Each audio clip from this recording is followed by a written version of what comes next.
Good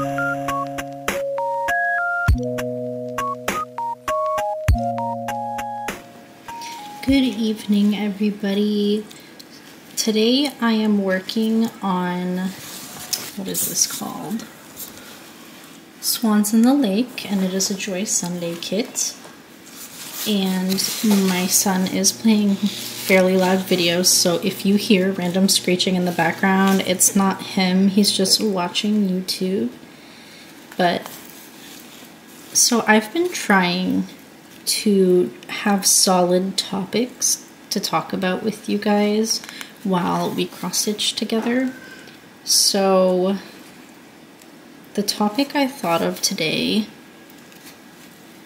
is going to be what it's like being a twin, an identical twin. Now, I know not everyone's going to be into this, so I'm going to ask you right now to please go leave a comment on topics you would like to talk about with me or things you would like to hear about. So, I am an identical twin. We were both born September 9th, 1996, 9 minutes apart, 9 ounces apart. That's funny. On the 9th, 9 pounds, or not 9 pounds, we were born September 9th, so 9/9/96. Just crazy to think about.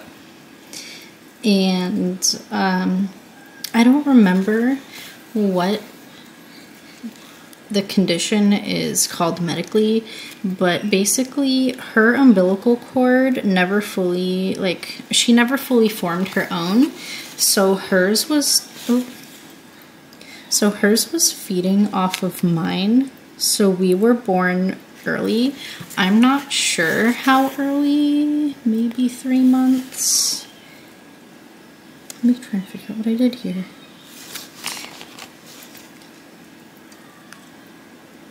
Just started and I'm already messing up. So we were born maybe 3 months, a little less early or prematurely, and that was partly due to the fact that my sister's umbilical cord was connected to mine and kind of siphoning all the nutrients away before any of it got to me.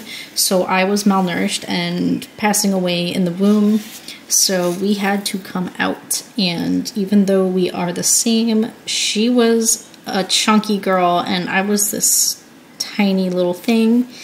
And if I'm being fully honest, my dome got a little elongated coming out, so she does have a rounder face than me, but we can't really do much about that. So the funny thing is until my sister was, I want to say about, okay, well I should say we, not my sister, we're the same stinking age. Until we were about 17, we always thought we were fraternal for the sole purpose of our blood types. So her blood type was A positive and mine was A negative. And that was a big running joke through all of school. People would be like, oh, she's a negative, like I'm a negative Nilly. I'm not negative, I'm just quiet, but it was this big deal. And then at 17, my sister decided to drop out of high school to have a child. And when she got all of her work done for her pregnancy, they discovered that she was O positive.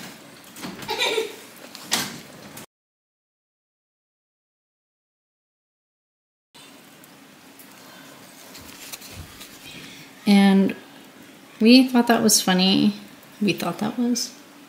Okay, yeah, I'm sorry. I thought my English was bad. It kind of is. But that was kind of weird because that was the only reason we weren't identical twins. And that's around the same time I started having health complications, and back then we thought it was scleroderma. We now know it is not. And I decided to request my blood type get tested again. And so I went ahead and I saw my physician and I got my blood tested, and sure as Sherlock, because I'm trying not to swear, I stabbed myself, so now it's like bleeding a little bit, whatever. I was O positive too, so our entire lives we had our blood types incorrect, which is kind of weird. Like, how would they mess that up? I mean, I'm sure back then their equipment maybe wasn't as good, but being someone that has renal complications and has almost died from it, that's kind of important to me in case I need a donor. You know, I kind of want to make sure that they're not going to shove one in me that's going to hurt me. But being a twin kind of, it's in a different world of its own. Hold on, let me get this. I've got to fold this up so I can get going with my sewing method. It's in a different world of its own. People are always like, oh, that's so cool, or you're so lucky, you must be so connected, and it's not like that.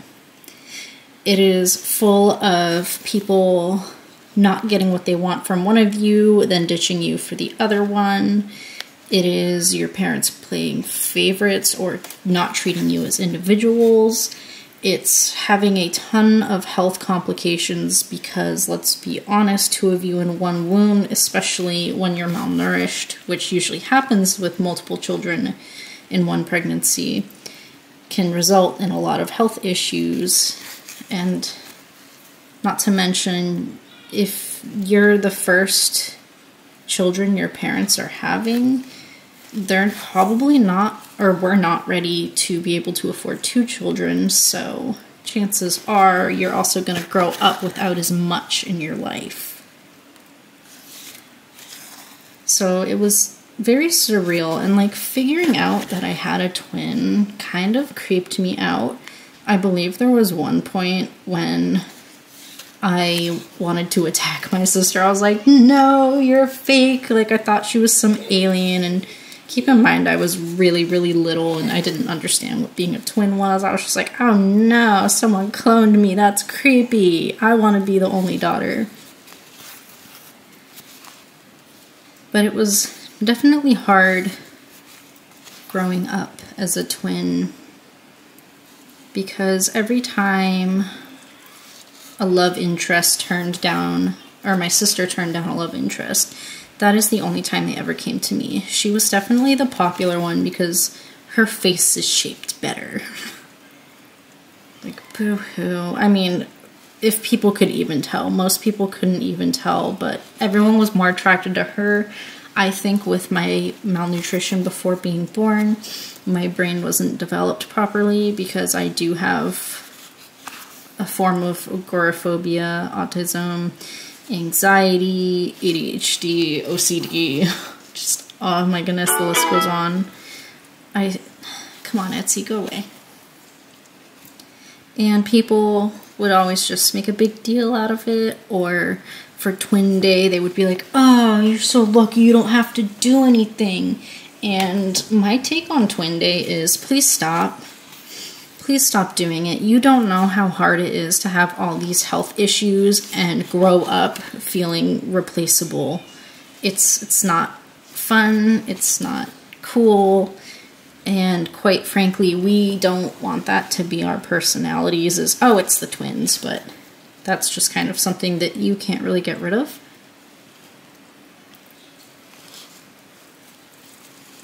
Hold on a minute.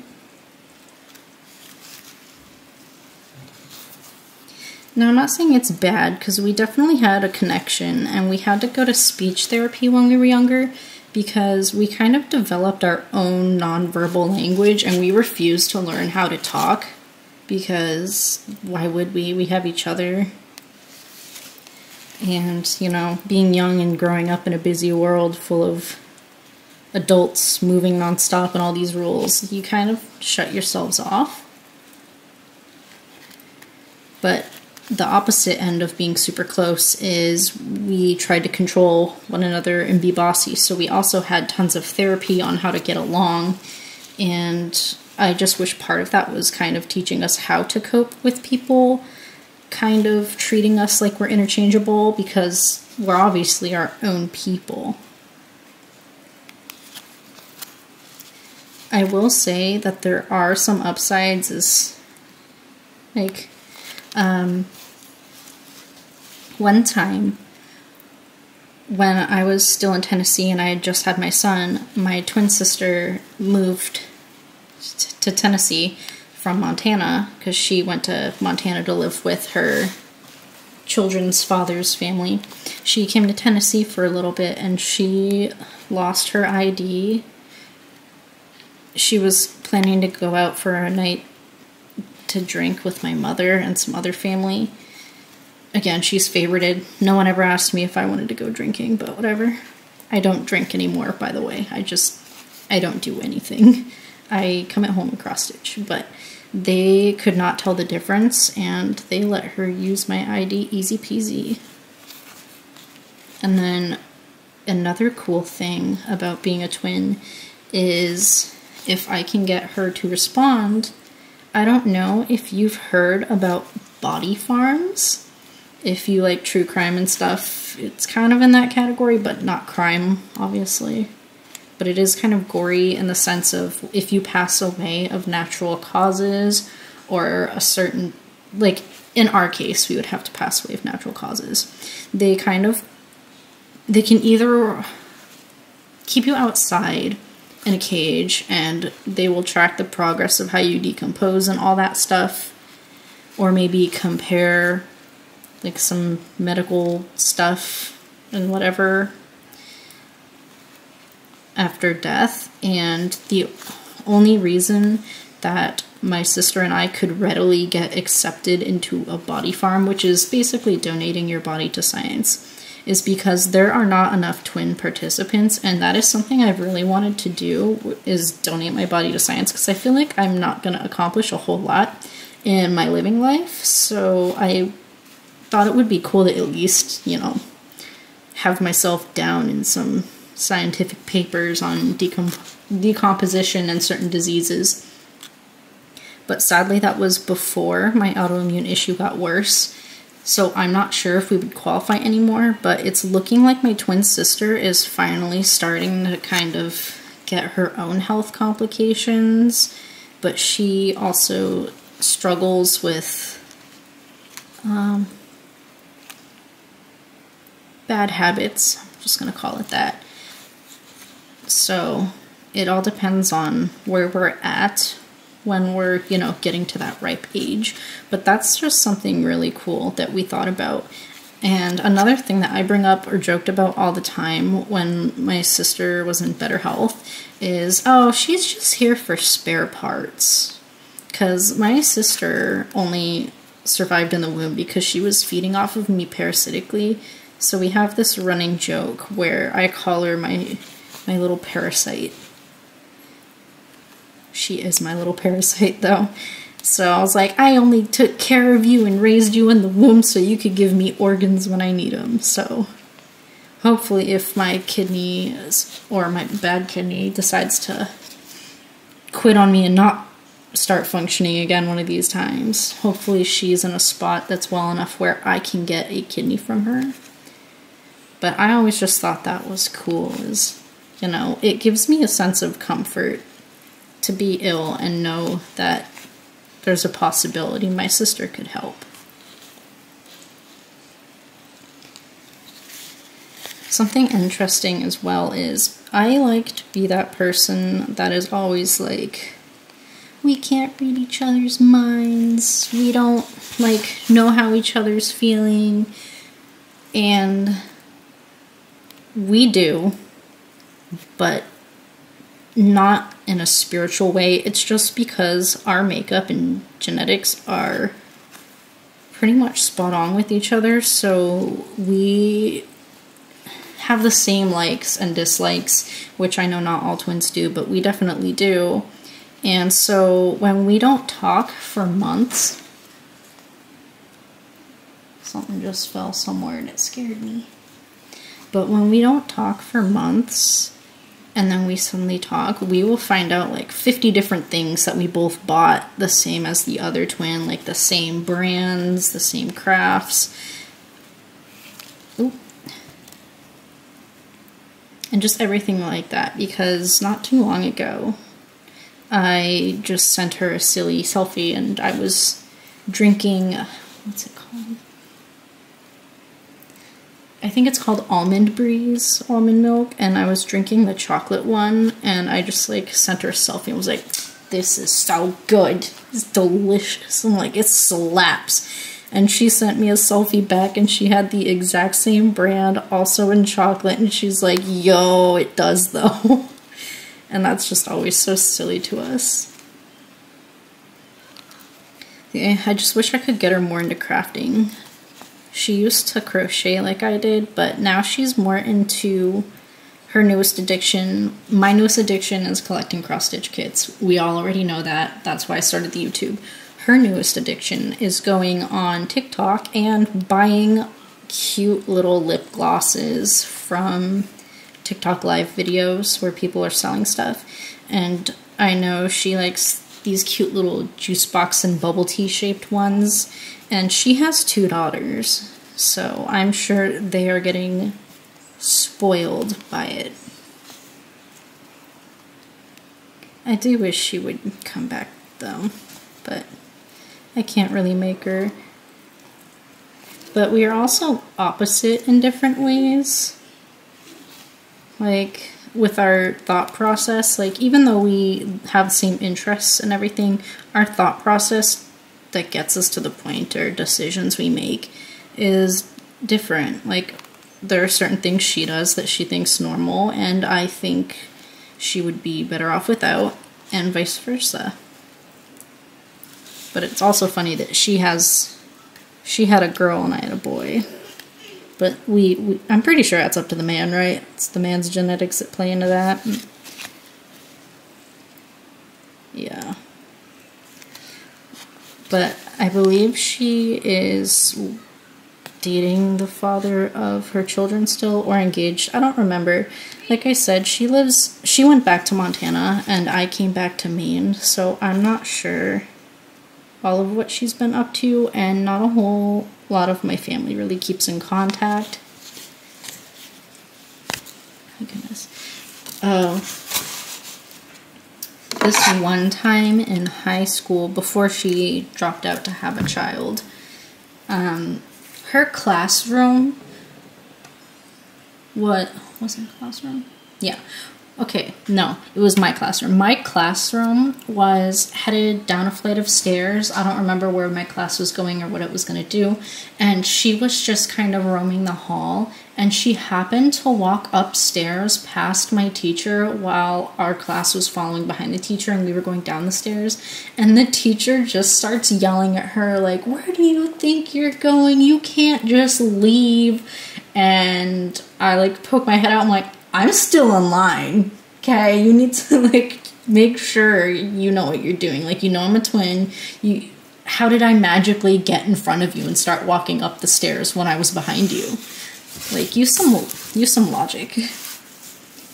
But it was always just weird things like that. And sometimes we would change our clothes in public just to, like, avoid certain situations. Or one time she had a date that was not going super well and they were making her uncomfortable. And even though I have autism and severe social anxiety, I'm assuming she had already drank a bit with him and I had not, so I was more clear of head. And this man was telling her that they would not leave until she went down and drank a bottle of wine with him. And it was a nice guy. I just think he was also inebriated. So I went down there and pretended to be her and drank wine with this guy until he left. And let me just say, I will never do that again for anyone. I do not like peopling with people I do not know. But, you know, that's your sister. Gotta take care of her. Can't let her get hurt by anyone. But also because it's sad to say, but a lot of men don't seem to grasp that no means no. and that no response means no.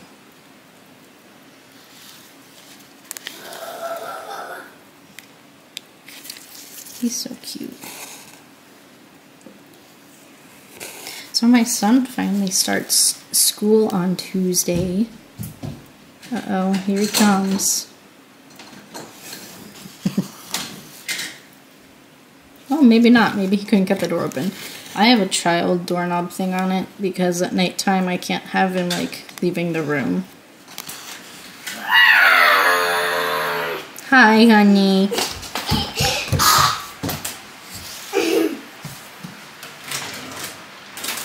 You gonna get chips?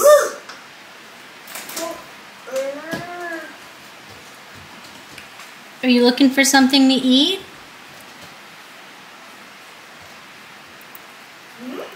I don't know what he's doing.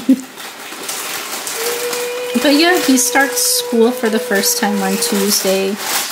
But he does a late start because he requires special care because he is level 3 under the spectrum. I forgot what I was saying. He started being a little brat and slamming the door. Oh yeah, so he is level 3 on the spectrum, which means he needs a lot of help and supervision. He is a danger to himself. So he is going to a special class within a school that is maybe a 3-minute walk from us. He will be under nonstop supervision, and they have safe rooms and all that in case he has a meltdown. And because of this, he is starting, or he's going to have shorter days than most children would. So I don't know how I feel about that because I don't want to walk there twice a day with like only an hour or 2 between each walk. I have degenerating joints and I already struggle to stand up and walk, and my gait is already bad. And I don't know if my body's gonna handle that very well, but the bus, or I called because they left some robotic voicemail on what I need to do to get him set up to ride like the safety van, not really a bus, to get home. And when I called them, they're like, oh, you'll get it in the mail. You'll get your information in the mail. And I was, you know, kind of frustrated. Like, I'm already on the phone with you. Why can't you tell me right now where he's getting dropped off? Like, is it the end of the first street that leads into ours? Are you dropping him off at our house? Like, where is he going? And then I found out yesterday from his classroom teacher that he is not even on the schedule to get dropped off at home. So I don't want to deal with that because my terrible social anxiety, and every time I've asked so far or called, they just kept saying, oh, you'll get a letter. Like, no, I will not, because I never have, and tomorrow is his last day before he starts school, so obviously you're not doing your job. So I much rather just spend those 2 stinking minutes, and if my legs start giving out, then I will file a complaint, because I have reached out to multiple people, multiple departments. I've even gone in person to try and figure out everything that they literally told me they would help me with every step of the way. And it's just so frustrating. This is my first child. I don't know what I'm supposed to do to get him through school. I can barely get myself out of the house. It'll be fine though. He's gonna be so happy to finally get out and see friends, or maybe he's nonverbal, but he does mimic shows and cartoons, but he won't speak to people or really respond to people. And that means he also ignores other children when they're around him. But I'm really hoping that this gets him into gear, you know. And we also just had our last Zoom meeting for speech therapy, which sadly was essentially like doing nothing but minor coaching on helping him use photo cards. I have this little board on my fridge with Velcro strips, and then we have pictures of what he needs with little Velcro dots on the back, and he knows to go into his binder book, open it up, take the picture he wants of what he wants or has to say. Excuse me, I don't know if you heard that, but and then he'll go put it on the fridge. But that's pretty much how he communicates. Before that, he would just grab your hand and drag you to the general area of what he wanted was, or he would just get mad or try and get it himself, and we're trying to prevent him from climbing on counters and all that stuff because he doesn't have a sense of danger. But hopefully once he gets into school, he's supposed to start with OT, and if you don't know, that's occupational therapy, and then he's supposed to get in-person speech therapy, which will hopefully be more productive than the Zoom version, because he was always a little weird and standoffish when I had my laptop open and the camera on him. He would always be like, "No way, Mom, stop." Though he loves my phone camera. I can't see that hole. He's a good boy. I'm just hoping he learns how to play with other children and that he feels more fulfilled in his day, and that maybe he'll be more worn out come bedtime once he starts school, because I require a lot of sleep. I wake up at maybe like 6:30, and by 10:30 my body's just worn out, my energy is depleted, and then at nighttime I can't even get to sleep, and if I do sleep, it's bad.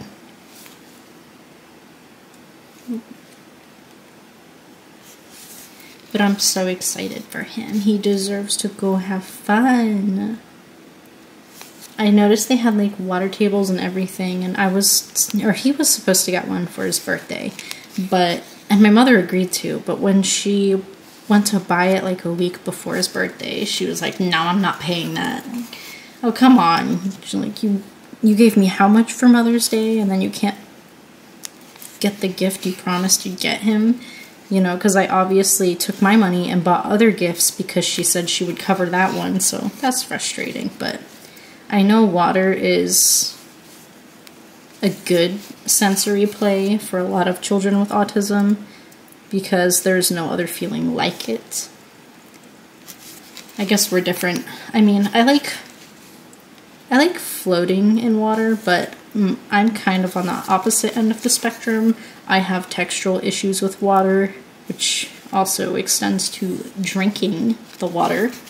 It's just, I can't tolerate it not having a flavor, but having a feeling in my mouth. It just makes me nauseous. If you're wondering, I live off of carbonated water. Not sweetened. I cannot do anything sweet, so it's unsweetened, just water if a lime or something farted into it, and then fizzy.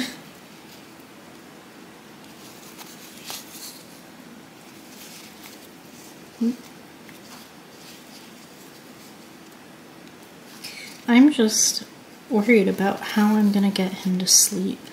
He uses melatonin if he hasn't slept much for a few days, but we can't, I say we, but it's just me and him here, but I can't be using that regularly on him because you don't get meaningful, restful sleep on melatonin, and it also just doesn't work as well if you use it continuously. So sadly, there are weeks where I don't really get a choice on sleep because of that, and then the fact that he almost never sleeps. And it's difficult because my body is in more need of healing and rest, and I can't do that with him. And there's pretty much nobody ever that will babysit him. When he was first born, maybe when he was 2 months old, people would want to babysit him all the time. But as he got older and the autism became more present, people just couldn't handle his energy or the meltdowns he'd have when I was gone, which is funny because that didn't last very long. Now he really couldn't care less if I'm here or not. He just wants to get what he wants. He doesn't care if it's from mama or a stranger. But going into public is definitely overstimulating for both of us, so I try not to bring us both into public at the same time. Or at least not without someone else there, like my own mother. But she also has knee issues, so we both can't afford to be chasing this kid when he's booking it down an aisle at a grocery store. And let me tell you, strangers do not want to touch someone else's kid, even when they very clearly need help. My son, like, ran clean across Dollar Tree a few months back, and he was headed for the front door, and all these people were watching me chase him, and that was back when my asthma was still really bad, and I was on a rescue inhaler that I had to use multiple times a day because it was that bad, and they were watching me, like, wheeze and sweat and unable to run because my knees are bad. And they were just sitting there, like, watching and laughing or thinking it was cute or something. And I'm here like, someone grab him. I obviously can't do it. That kid, he has super strength and super speed. I don't even think he's human sometimes with how long he stays awake. I think I'm actually going to stop here. I'm going to show you what I've done so far. It's a little warped. I don't know why, but it flattens out as I go. Let me see. He's playing with my AC. You might be able to hear that. Right here. That is what I've gotten done. You can see the reflection down here, and now I'm coming up to the swans. And here's the image. So this is the part I've gotten done. And I'm really excited to work on this more, even though once I hit about here, it started going really slow, and I don't know why. Because I filled these up in like a day, but now I've been working like here up for like a week, and I haven't really done anything at all, but it is what it is, you guys. Anyways, thank you for listening. If this isn't your cup of tea, again, just go in the comments and let me know what it is you would like to talk about, or what you would like to hear about, or, you know, you can discuss anything. I'm just going to take this off now because I'm assuming my skin is fully saturated. But thank you guys for stitching with me today. If you want a longer video as well, please let me know. I will be writing down topic ideas, and if anyone mentions something they're interested in that matches something that I would talk about, then yeah, I'll talk about it. But just be forewarned that with autism, I find it very hard to talk about things I don't have an interest in, so it's really going to vary on what your suggestions are to what I will pick or whatever, because I can talk years and years about my life story, my sister's crocheting. I can talk forever about crocheting and working with clay, or alternative lifestyles, body modifications, all of that stuff, because I've got stories of plenty. I also have tons of life stories that I could probably put into a book, but I prefer not to talk about that because my life stories are rather depressing, and I don't want to talk about depressing stuff. I want to talk about fun things, like new hiking trails, or like new stores, new threads, methods for putting beads on these, or like if anyone finds any cool shaped beads. Like, I feel like if you found like red flower shaped beads, that like sewing them on throughout here would be really cool. But that's just a thought. Alright, he's beating up my window now, so I'm gonna go. Thank you guys for talking with me, and have a good night. Bye!